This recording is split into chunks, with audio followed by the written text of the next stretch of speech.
this is what I want to say. I know you juniors and you've been here for a while. But yet, if you haven't been on the cheerleading squad and you want to, this is for boys and girls, boys being the stuntmen, lifting the girls up, but also catching them. There's an opportunity this week to have your physical. Am I hearing people talk while I'm talking? Okay, thank you very much, because that's what Monticello is about. It's about listening.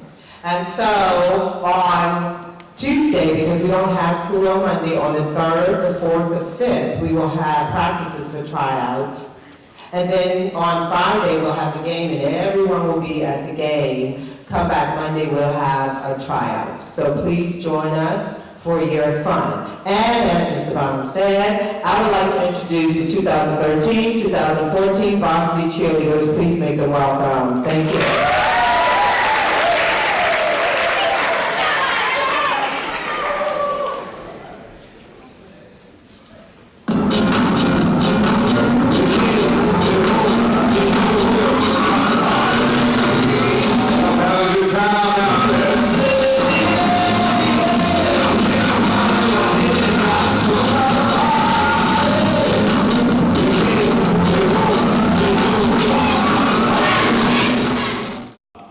Just by a show of hands, how many people here are taking a dual enrollment class this year? Okay, so all of you that don't have your hands up, look at the people with their hands up. You probably know that they're juniors at Monticello High School, but you might not have known that they're also college students right now because they're taking college courses as part of dual enrollment. So all of you that are taking dual enrollment classes, I want to just point out a few things. I wanted to introduce myself. As Mr. Bond said, my name is Andrew Renshaw. I'm coordinator of dual enrollment and off-campus programs at PVCC, very close by.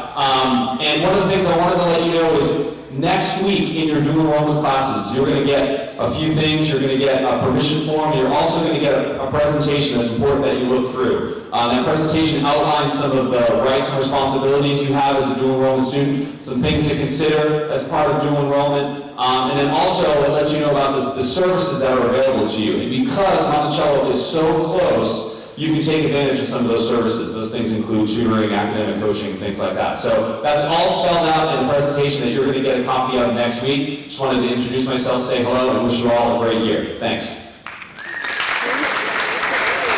Thank you, Mr. Renshaw. So I just want to go over a few things. I mean, some of it's kind of rule stuff, which gets kind of boring. I'll kind of share that towards the end. But I think there's some important things as you enter your junior season, your junior year, 2015 graduates, which, you know, seems maybe for some of you really soon, for some of you seems like a long ways away. If you kind of think about just your high school career, those of you who have been to Monticello, this being your 3rd year, you came in as freshmen. That freshman year was just kind of getting a chance to understand high school, what Monticello was all about. Sophomore year, came in, you felt like you weren't a freshman anymore. All of a sudden you were a little more experienced in what high school life was about. Felt like you got a little bit more grounded in regards to studying habits and all the things you need to do for class. And then now you're in your junior year. And for some of you, as I mentioned, it may seem as if junior year is right at that exit door for, you know, once you graduate. And for some of you, it may seem like you are so far away, okay? The reality is you are closer and you are over halfway through. And junior year is a very critical year. While we always say that freshman year is really the most critical year of any of your high school experiences because it kind of sets the tone for how you end up going through your whole high school career. The reality is that junior year can sometimes be the toughest, okay? And that piece about what you do your junior year sometimes sets the groundwork for what happens afterwards, all right? Many of you are already starting to look at colleges and where you may be going and considering as you head and graduate in 2015 in June. That seems like a long ways away, but those kinds of things have to start happening and start thinking about now. Others are just thinking about, you know, what do I got to do just to get through my 4 periods of class, to be able to survive, pass these classes, and move on so I can get that high school diploma. The reality is this, is that out of the 270-odd juniors that are in this auditorium, is that you are eventually going to be collected with a larger group, a larger audience, whether that happens to be people who graduate in the class of 2015 in Charlottesville or Virginia or the United States or the world. You are going to be one of thousands, if not millions, that are going to be in that same kind of group. And the point that I want to make to you today is that the reality is you have to make it so that you get to a point where you stand out, okay? When I say by standing out, you have to find something about yourself that makes it so that when you leave this school, and whether that happens to be for college admissions, whether that happens to be for employment, whatever you decide to do, there has to be something where you stand out. And many of you already have that now. Many of you are trying to figure out what that is. And I'm not talking just about school, okay? There's a lot of things that you guys are involved with that doesn't involve school. You could be actively involved in your church, in your community, in clubs and sports, all types of different things. But one thing you don't want to do is, we want you to be involved, and many of you are involved in all kinds of different activities, but you got to be careful that you don't blend in. All right? Because what's going to happen is you're going to apply for something over the next 2 years. You're either going to apply to college, or you're going to end up applying for a job, or for the military, or for something else. And for most of those situations, you have to stand out amongst your peers, and in some cases amongst people that you don't even know. All right? So you can kind of look around, look to your left, look to your right. Do you stand out next to that person that's in this auditorium, that's in the same row you are? And so what do you need to do to stand out?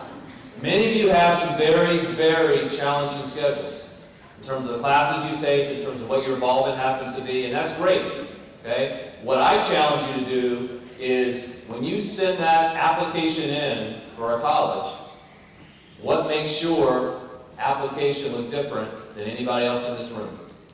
What makes your application look different than anybody else in Charlottesville, than anybody else in Virginia, than anybody else in the U.S.? Okay? If you just take some of the higher level courses and you have a really tough schedule, then that is what it is, and that's great. But I still ask, what is it that makes you stand out more? Those of you who are going into employment, all right? You're going to actually not only be competing with the people in this room, but you're competing with people much older who are also looking for jobs. And so what is going to make you stand out? So I challenge you, as you start thinking about your junior year, and just kind of getting through, going through the motions of your classes and whatnot, think about how you can start framing what makes you stand out. So when you get to this point next year, you're not going to be basically kind of stressed out about what you're going to do after high school, and you're also not going to hopefully be blended in with everybody else. You've got to figure out what is your thing, okay? I can talk about Dr. Turner for a second since he's in here. And what I'll say is that you guys know Dr. Turner well from being here for a couple of years. And Dr. Turner has a lot of great talents and a lot of great things he brings to the school. But you know, the one thing that always stands out, I know about Dr. Turner, is his relationships. His relationships with students, his relationships with teachers, his relationships with the community. Okay? So he didn't have to go to school for that piece. You know, he went to school and he's an educator, he's a principal. My point is that you can all find your thing. And it doesn't have to be about what you have first period or what you have after school. You can find your thing that helps you stand apart from the person next to you. And so make it so that you're really focusing on what that thing is, and then use that to your advantage. Okay? So I'm going to shift gears just a little bit into a couple of things that I think are important. The next piece is a little unusual because we don't usually talk to students about this, but I think it's a very, very important part we have to mention. And that relates to social media and the use of that in our school and outside of school. So if I took a little survey and I said, how many of you have a cell phone? Raise your hand. Okay. Right. And with that cell phone, how many of you text on a daily basis? Raise your hand. I'd say in school or out of school, I just said text. And how many of you with that cell phone end up using social media in some regard in the course of the day? Facebook, raise your hand. How many Facebook? Twitter, raise your hand. Instagram, Vines, MySpace. It's old school, isn't it? Here's the thing, folks, and this is important to know, is that you are in a whole different world than any of us happen to be when we were going through school. And that access to information, which is great in your classrooms, we've got all ninth graders getting one-to-one laptops, you've got computers in most of all your classes, that's all great. The other thing is with the access that you have at home and the ability you have on your cell phone to communicate and connect, once again, awesome, wonderful things. Problem is that we never talk to you about what that means for school. We never talk to you about what that means for how do you use that in a way that's productive. And I say that because you have to be cautious with social media, okay? The school kind of rule within social media is, A, you know what the deal is with your phones. You know you're not supposed to have them on during instructional time, okay? That's got to be given. The second part, however, is that you don't want to be doing anything with your tweets or your posts or anything that relates to causing a disruption in school. Now, most people will say, oh, I kind of get that, you know, if I send a tweet out and it's negative about somebody else, and I do it during third period, I certainly could get in trouble for that because I shouldn't be, you know, talking negatively about somebody else or whatever the case. And that's accurate. You should use your phone during that time, for one. The other part what people don't realize too is that when you use your phone outside of school hours, whether it's before 8:55 or whether it's at 3:50 and beyond, there also can be ramifications for what you put out. Okay? If you send stuff out that has a negative impact on the school day, it has a negative impact on what happens in our classes, in our hallways, in our cafeterias. Okay? Schools have a right by law to deal with that in a disciplined way. Okay? So what I ask of you is that I realize that some of you that are really active in social media, and whether it's Twitter or whatever you're doing, is that you'll send stuff out and there's conversations that happen, and believe me, we're not around looking at people's Twitter feeds. We don't have business to go and look and see what you guys are talking about outside of school. We got a lot better things to do than that. However, when those things come across our desk and someone says, something occurred over the weekend, Tuesday night, that ends up negatively impacting school, then we have not only a right, but an obligation to pursue that. So you have to be really, really careful. That tool is wonderful. The whole world can see it. Okay? You may think you have 12 followers, and there's only 12 people who can see it, so it doesn't really matter. Okay? The truth is, whether you have 12 or 1 or 1,000, you put it out there, it's there. The last piece to that, which I think is critical, is to know that kind of same sentiment that what you put on the web is for the world to see. Whatever you put on the web, from the time that you ever got on a phone or a computer, since however old you were, is still there. It's not gone. You could say I deleted it. Okay, it's no longer, on my page. It's no longer, my account's gone. I don't even have that account anymore. The reality is, every single thing you put on the web is there forever. Now, people still may not see it. People still may not go find it. Okay? But there are ways. There's a thing called the Wayback Machine. You can go back and find websites that have already been deleted or have been taken down. There are tons of ways in which you can do this, and people can do this. Now, once again, people aren't going around trying to find those things since they have reason to. There was something else criminally done or whatever, they could do that at that point. But the things you got to be careful of is, what does it mean in the things that I post? It seems harmless now for me to put something on Twitter, or Facebook, or a blog, or Instagram, or Vine. Okay? The reality is that Dr. Turner, myself, Dr. Costa, Mr. Atkins, any of us hire personnel, teachers. Okay? First thing we do, look at their references. We call those people. Second thing we do, we Google their name. Okay? You ever Googled your name? You may or may not come up with anything.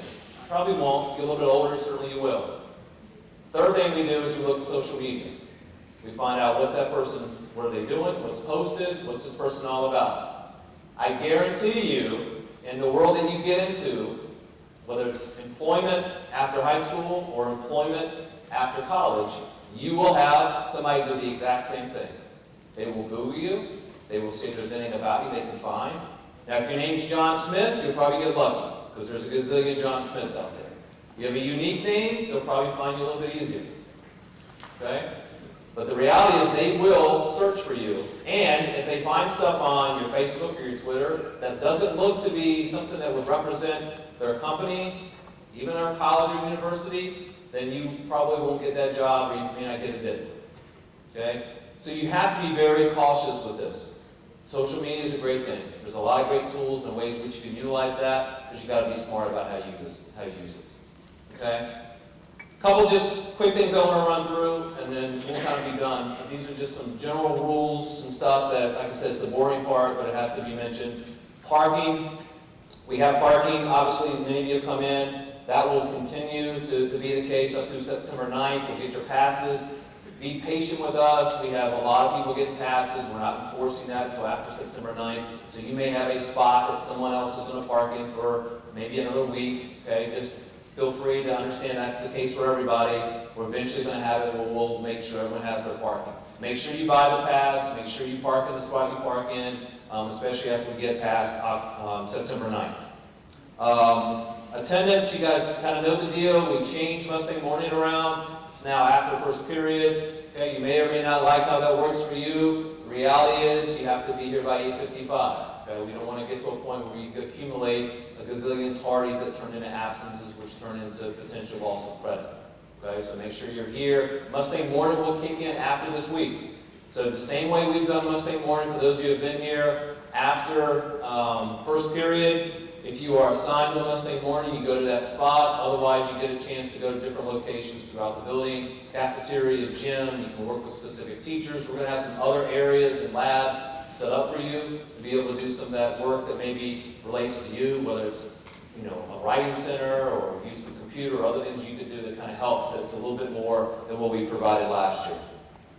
I was told to make sure that if you have not done behind the wheel training, that we do have the teacher that supports that during the lunches every day. Make sure you check with her if you need to catch up with what that entails.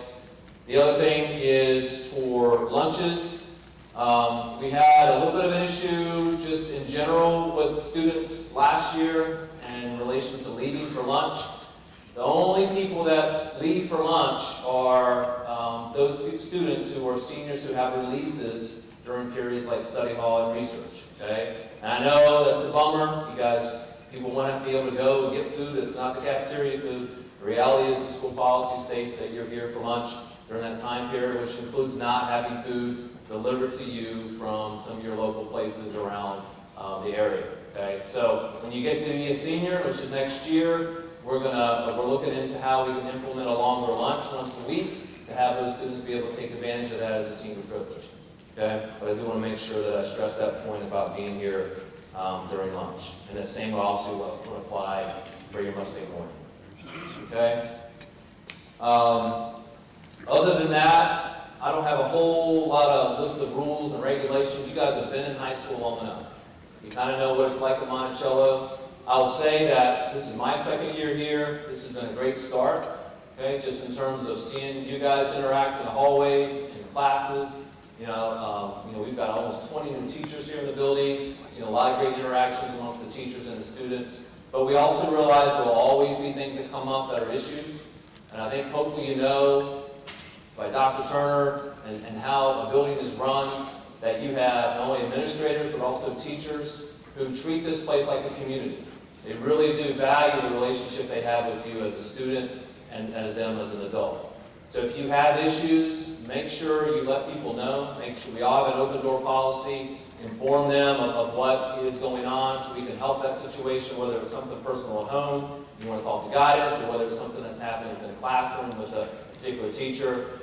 Feel free, that's why we're here, okay? To help you guys out, to kind of go over some of those bumps and barriers that occur in any given situation in the school year.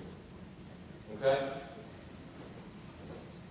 So, that will be, got about 2 minutes. The bell will ring, and then you guys will be able to proceed to secretary class.